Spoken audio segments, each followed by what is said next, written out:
Hello everyone, welcome back to our channel. Friends, आज की video का हमारा टॉपिक है लिरिक पोइट्री और इसमें भी हम स्पेसिफिकली एलिजी के बारे में डिस्कस करने वाले हैं।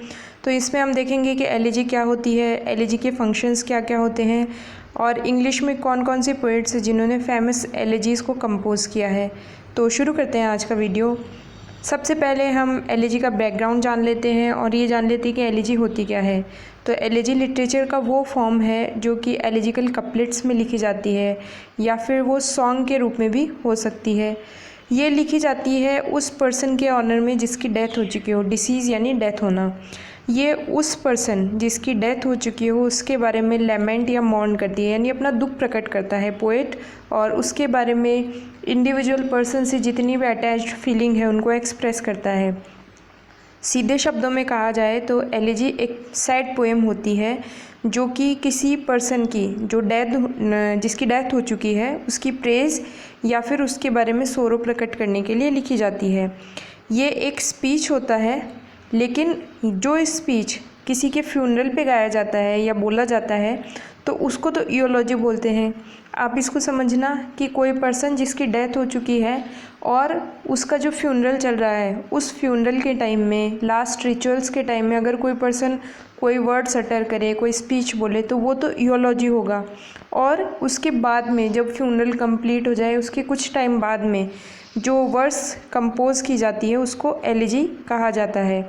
और एलिजी जो है वो यूजुअली किसी लव्ड वंस के बारे में लिखी जाती है, यानी हो सकता है कोई क्लोज़ फ्रेंड हो या फिर फैमिली फ्रेंड हो या कोई फैमिली मेम्बर भी हो सकता है।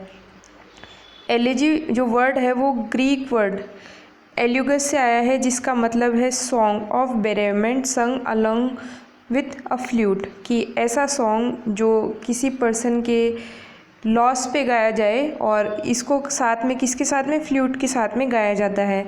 The forms of elegy we see today were introduced in 16th century.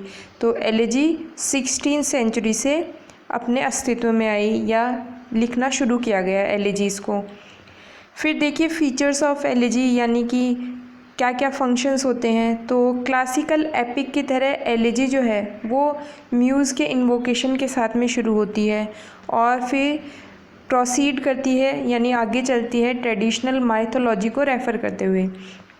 साधारण शब्दों में ये समझे कि क्लासिकल एपिक यानी महाकाव्य की तरह म्यूज़ का इन्वोकेशन, यानी जो संगीत की देवी है या जो शब्दों की देवी है, जैसे मानिए सरस्वती है, उसका इन्वोकेशन यानी उसको बुलाया जाता है, उसको कहा जाता है कि आप मेरे शब्दों में आकर बैठिए।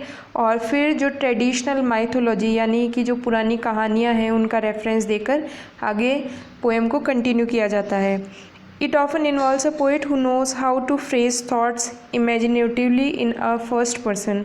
और ये पोएट खुद इन्वॉल्व करता है अपने आप को और जानता है कि अपने थॉट्स को कैसे इमेजिनेटिवली फर्स्ट पर्सन में कन्वे किया जाए, यानी अपने आप को वहाँ पर रखा जाए, फर्स्ट पर्सन स्पीच में बोला, जैसे आई, माई, मी, ऐसे वर्ड्स का यूज़ किया जाए।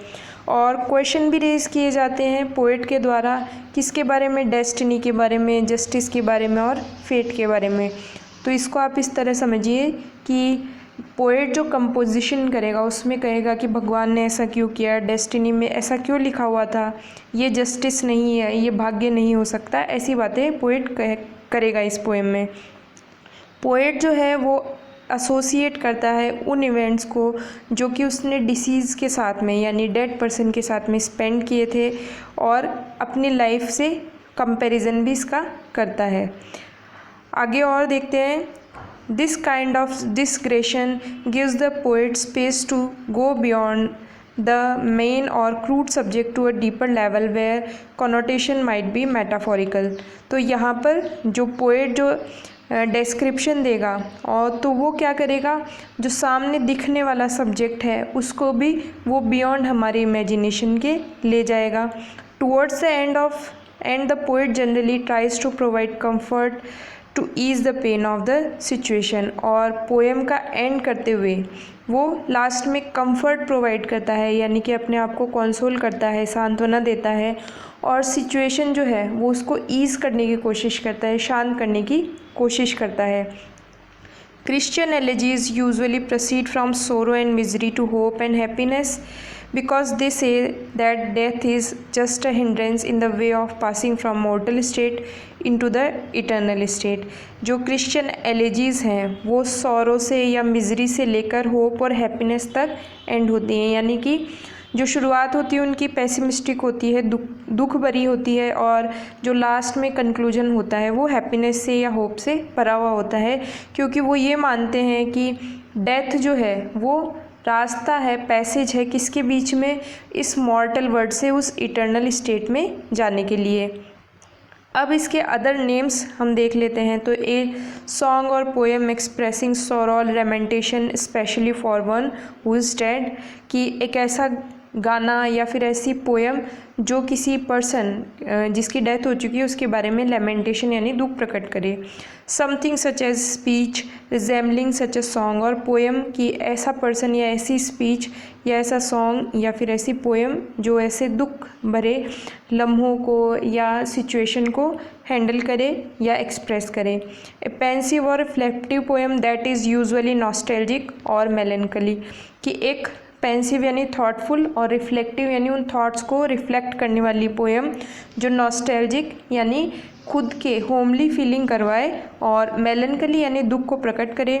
शॉर्ट पेंसिव म्यूजिकल कंपोजिशन ये भी कहा जाता है। आपसे क्वेश्चन पूछ सकते हैं कि इनमें से कौन सी ये शॉर्ट पेंसिव म्यूजिकल कंपोजिशन है, तो आपको लिखना होगा वहाँ पे एलेजी। अब इंग्लिश में जो फेमस एलेजीज़ हैं वो दो मानी जाती हैं। सबसे ज़्यादा फेमस है थॉमस ग्रे की elegy written in a country churchyard, और दूसरी है वॉल्ट विटमैन की when lilacs last in the dooryard bloomed. ये दोनों आप याद रखिएगा। तो इसी के साथ ही हमारा वीडियो एंड होता है। आई होप आपको समझ में आया होगा। मिलते हैं आपसे नेक्स्ट वीडियो में। Till then bye bye, thank you.